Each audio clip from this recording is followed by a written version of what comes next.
Hello everyone, welcome to episode 7 of this Make a Game series. And today I decided to go on materials. So what about these materials?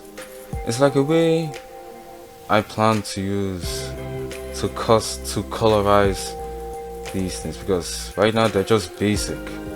This one's the checker grid, this one is the basic material. And in case you don't want basic, let's try and make materials. So I already made a folder here, and I already made supposedly a main character material. I actually liked the main character material, so I even saved a notepad record of it. But here, in order to access the material, you can open the blueprint editor, which will open soon.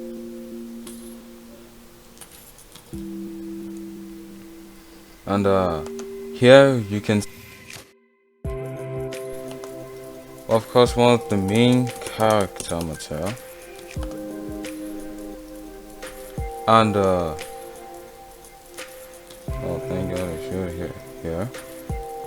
But I tested this once and I saw that there could be a better version. So let's build the lighting. How I normally just build the lighting is that since I usually make simple games, I just press build, or I can separately do it if you click the drop down menu. But then let's wait till it finishes building. Okay, so the material finished building, but apparently I had to comment this one out because I found some things. But now if we press play, we can see that the materials there, the giant main character is blue, and that the thing has finished building. It looks neat, it looks good, amazing. But now what I want to do now is to make a ground material. This ground material will be called ground material. And if you haven't used the material node editor before, the material node editor is like blueprints. It's like blueprints, but then just different. Apparently this time you work with shaders, like how you can work with shaders in normal coding. And here you can preview what the material will look like on different primitives. And the last one is apparently the last mesh that was selected in the content browser. So you can choose whichever and then set them. Now what I actually wanted to use here for basic color is something called constant 3 vector. In shader programming, this might be like a vector consisting of 3 color values, which is RGB. If you double click it, you'll see that it's the same 3 colors.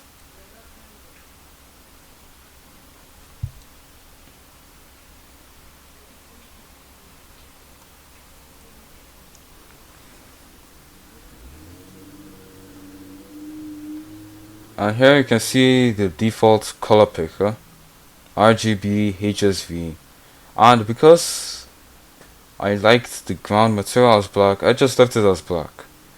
Now the constant one is the one that you will be recommended to use for things like metallic, specular, or roughness, because they only need one value to determine them.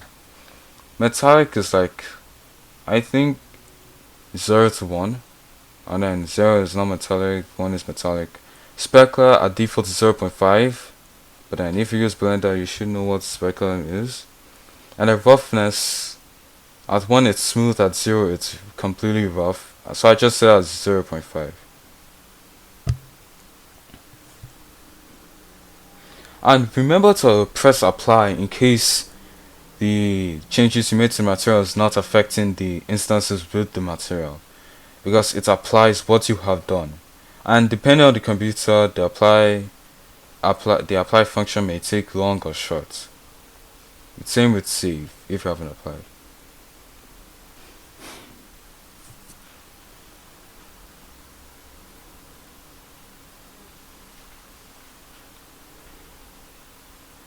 And so I had to pause through it, and I applied the material. I had saved it. And right now, you can drag and drop materials to static meshes. Though when the material is being used, it may do shader compiling. It's like compiling shaders, but depending on your computer, it may be fast, it may be slow. As you can see, when the shader is compiling, you may not see the shader on the static mesh itself. Because as you can see here, it's using the ground material won't even show itself.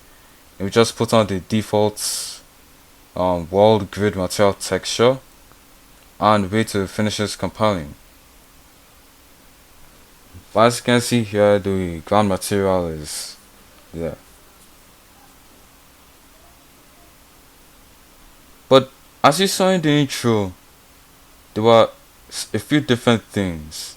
And so while this ground material is while the ground material is compiling, I wanted to do some different tweaks to those things that you saw in the intro, and maybe even more.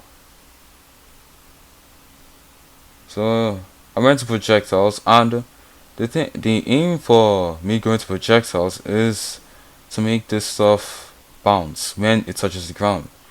Apparently, um, it is not simulating hit events, and number two, if you see it, it would look as if it's going through the material, like going through the ground. And so I checked simulate generate hit events, which if it's checked, it will simulate the event hits node.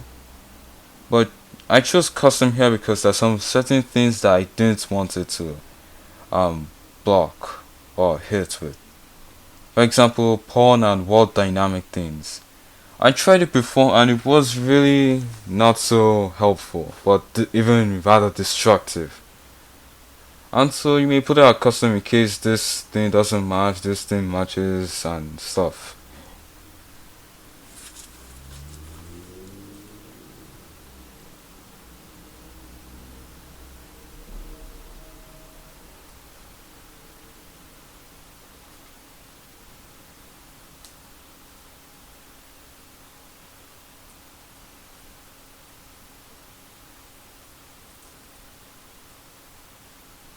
And also you may see here that I scale the projector down. That's because apparently for some reason when you choose the hit event, it will just scale it up. And as you can see, the projector is scaled down, looks neat, and so on. Also, I did a few tweakings that I didn't record, but I didn't really record properly. And that is, I made the enemy actor launch itself backwards if on the Y 100 degrees, which in this situation is backwards to the enemy, if it senses that the projectile has hit it, for like a knockback effect.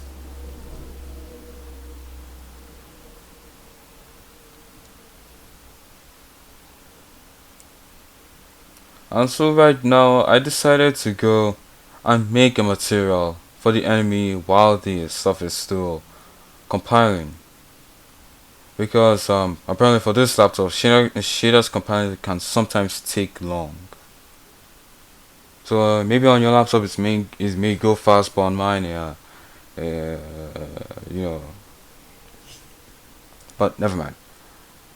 And here we made it a new material, but as a constant 3 vector like before. Constant 3 vector. And this time I wanted to make it red, but not pale red. I wanted to make it full on red. I'm increasing the saturation and leaving it like that. And the same with the metallic and roughness. I put the metallic at 0.5, the roughness at 0.5.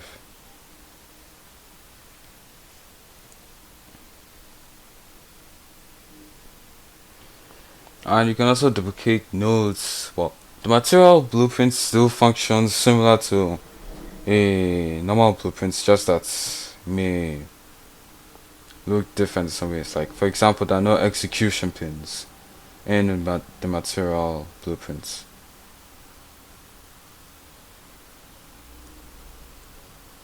So here I wanted to assign the enemy material to the enemy itself so that all instances will despawn with it. And you can also see here that the ground material is successfully compiled, and the ground is looking black. It's neat, it's well, and it's awesome. Here I made the launch character node, which is for knockback, and here I increased the health of the main character because the enemies were killing the health fast. I also made sure that I didn't go too fast with it by annotating it, marking it out with a highlighter. And here you see that all the shaders have compiled. Thank God, because sometimes it can take really long for the shaders to compile on this laptop. And here you can see the gameplay of it. It's nice looking, it's neat, and looks amazing. Thank you so much for watching. I hope you enjoyed this video, and I hope you will be interested in visiting the next one. But I thank you. It will be pleasant for me to have you watch the next one and the ones after that. This Mickey King Trees is coming to an end.